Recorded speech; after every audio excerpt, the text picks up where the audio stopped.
देखिए पॉइंट है कि गॉस प्रमेय के सहायता से दो समांतर कुचालक चालक के कारण विद्युत क्षेत्र की तीव्रता क्या होगी किसी भी बिंदु पर, आज इसका व्यंजक निकालना है। तो आपको कुछ ज्यादा नहीं करना है, बस कुछ पॉइंट याद रखने। जैसे आपको पहले फिगर समझ लेना कि दो चालक का बात करें वो भी समांतर, हमने दो चालक ले लिया है, एक ए है और दूसरा बी है। और उसके बाद इसमें तीन कंडीशन बनेंगे किसी भी बिंदु पर विद्युत क्षेत्र की तीव्रता की। एक दोनों चालक के भीतर का बिंदु और एक दो बिंदु हो जाएगा चालक ए के लिए और चालक बी के लिए। इस तरह से तीन पॉइंट बन जाते हैं। तो तीनों पॉइंट पर हमको विद्युत क्षेत्र की तीव्रता निकालनी है। तो सबसे पहले हम P1 बिंदु के लिए देखते हैं। P1 बिंदु के लिए, P1 जो बिंदु के लिए हम देख लेंगे P1 बिंदु के लिए। तो यहाँ पर जो P1 बिंदु के लिए क्या होगा कि देखिए इधर से ये भी बल लगा रहा है, इधर से ये भी बल लगा रहा है। तो बल यानी विद्युत क्षेत्र बल यानी विद्युत क्षेत्र की तीव्रता, यानी कि यहाँ पर ये दोनों मिलकर बल लगा रहा है, यानी दोनों जुट रहा है। तो दोनों बल यहाँ पे जुट रहा है, इसलिए ये हो जाएगा E बराबर E1 प्लस E2, E बराबर E1 प्लस E2, क्योंकि दोनों बल एक ही बिंदु पर बल लगा रहे, दोनों एक जगह के जुट रहे हैं, इसलिए E बराबर हो जाएगा E1 प्लस E2।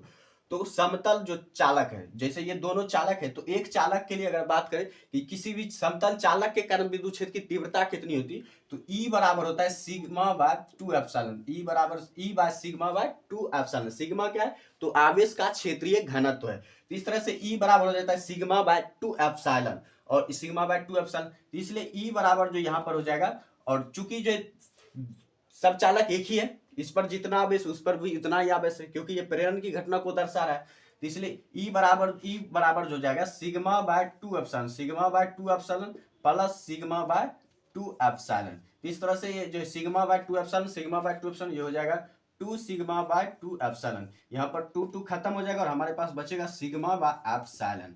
तो इस तरह से ये आपका पहला निकल जाता है बिंदु P1 पर विद्युत क्षेत्र की तीव्रता कितनी होगी समांतर कुचालक में, तो होगा सिग्मा बाय एप्सिलॉन। उसके बाद देखिए ये दोनों भाग रहा है P2 और P3 दोनों की जो विद्युत क्षेत्र ये इस तरफ भाग रही है, तो उस तरफ, दोनों अलग अलग दिशा में भाग रही है, दोनों जो एक दूसरे को दूर जाने की कोशिश करे। तो इसलिए जो E बराबर जो P2 के लिए बिंदु के लिए E होगा, P2 के लिए, तो P2 के लिए जो पूरा E हो जाएगा E1 minus E2, E1 minus E2। और चूंकि विद्युत क्षेत्र एक ही क्षेत्र में, एक ही पृष्ठ पर, इसलिए विद्युत क्षेत्र जो भी है वो बराबर ही रहेगा।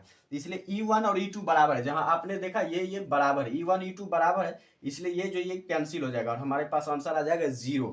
इसी तरह P3 के लिए भी हो जाएगा, P3 के लिए, तो P3 के लिए भी जो E बराबर हो जाएगा E2 minus E1, P2 minus E1, दोनों चूंकि बराबर है ये भी कैंसिल हो जाएगा 0। तो इस तरह से मेन पॉइंट जो यहीं पर निकलता है सिग्मा एप्सिलॉन, और बाकी जो समांतर कुचालक के बाहर का जो भी बिंदु होता है वहां विद्युत क्षेत्र की तीव्रता 0 होती है।